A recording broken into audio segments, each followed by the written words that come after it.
A lot of people write to me about Iggy on Twitter. If they say really crummy things, I block them. He's my son. I love him. But there were certain things that I thought were pertinent, and I'd like to talk about a little. One theme was that Grant wants to be like Skip Bayless. And Grant, if you don't mind, I'm going to talk a little bit now. Yeah. Of course, I know Skip very well. You may not remember because you're younger, some of you. Skip was a sports columnist at the San Jose Mercury News. They had quite a combo. They had Mark Purdy and Skip Bayless. What a 1-2 punch. About 20 years ago. Mark is a dear friend of mine, and Iggy knows Mark very well. Yeah. Okay, what is Skip like in real life? He's quiet. Iggy, he's very quiet. Yeah. Unassuming. Interesting. He's extremely intelligent. Yeah. He's a good listener, and he's a hell of a writer. He started out like we did as a writer. He was a writer in Dallas, a columnist. Wow. And he could really write. Now, I noticed that when we would go on the road, the writers often go out to dinner together. Skip was on his own. He didn't come with us. Maybe he saw that he had this other career, this multi-million-dollar career looming, and maybe he felt we weren't at his level, and maybe we weren't. But I want you to know that that's how Skip really is. When he's on ESPN, and I really don't watch it very much because I'm retired and I don't do that much about sports, he projects a certain kind of personality, which is very full of worked up. Yeah, thank you. I was looking angry, for worked up, no sense of humor. That's what I was going to say. No sense of humor.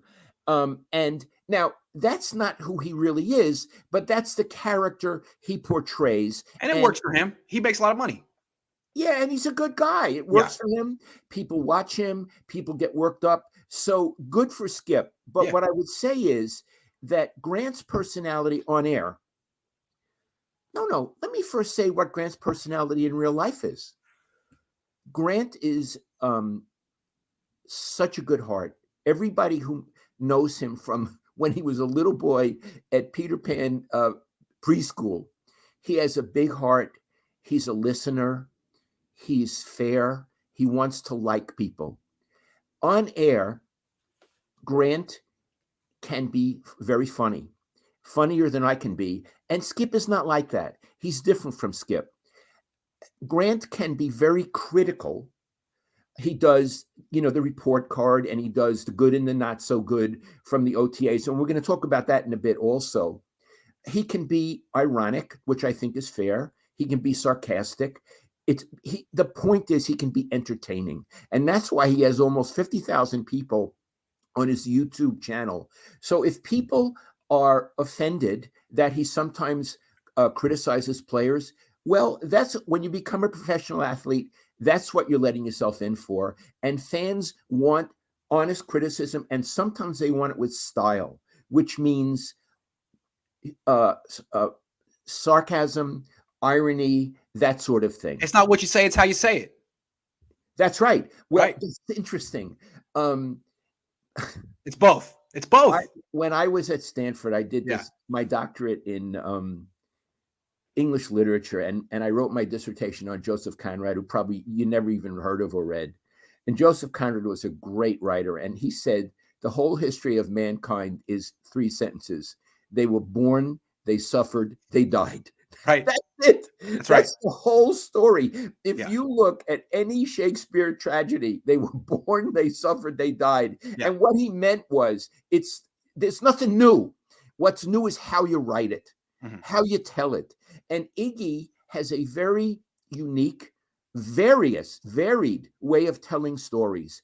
And what you're watching him for is certainly the news, but more than that, his perspective and how he does it. And that's why people read me when I was a columnist, because I had a background in literature and I was able to come at it in many different ways, often with satire. Not that the players actually knew what satire was. So, Iggy, I don't want to put down Skip because I'm fond of Skip. Yeah. I hope I haven't put him down.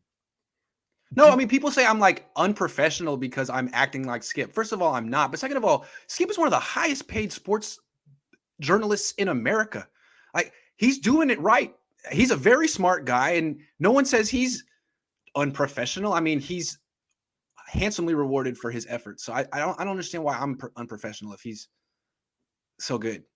Same with Stephen A. Smith and Jim Rome. I mean, honestly, Jim Rome makes $30 million a year, I think.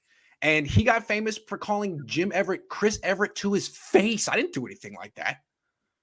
That's right. You did that.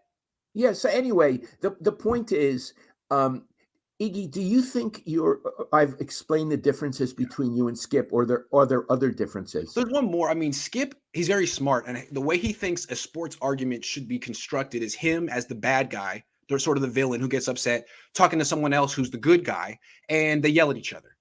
And it's contrived. But it's how it's how ESPN does it with Stephen A. Smith and stuff. It's like, you and I don't do that. We actually talk.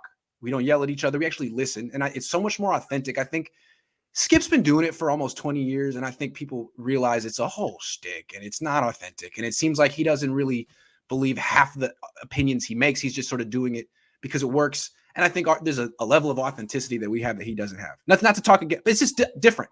And I think we want to be different from him because some of the things he does are kind of corny, in our opinion. Okay, but I don't want to put down Skip. No, it's just not our style. Let's be clear. I have no idea if Skip believes what he says or not. Yeah, I don't talk to him about it. I don't know either. Yeah, I want to come back on that. I don't know either. He may be absolutely sincere with every one of his opinions, and God love him. Yeah. But I'd say your point about the bad guy is very interesting, and the fact that he's relatively humorless on the show is important, because today you're somber, but very often you're very humorous, and so I think there's a difference. You think I'm somber? I can be funny. I'll be funny the rest of the show. Here's the joke. You can be whatever the hell you want to be.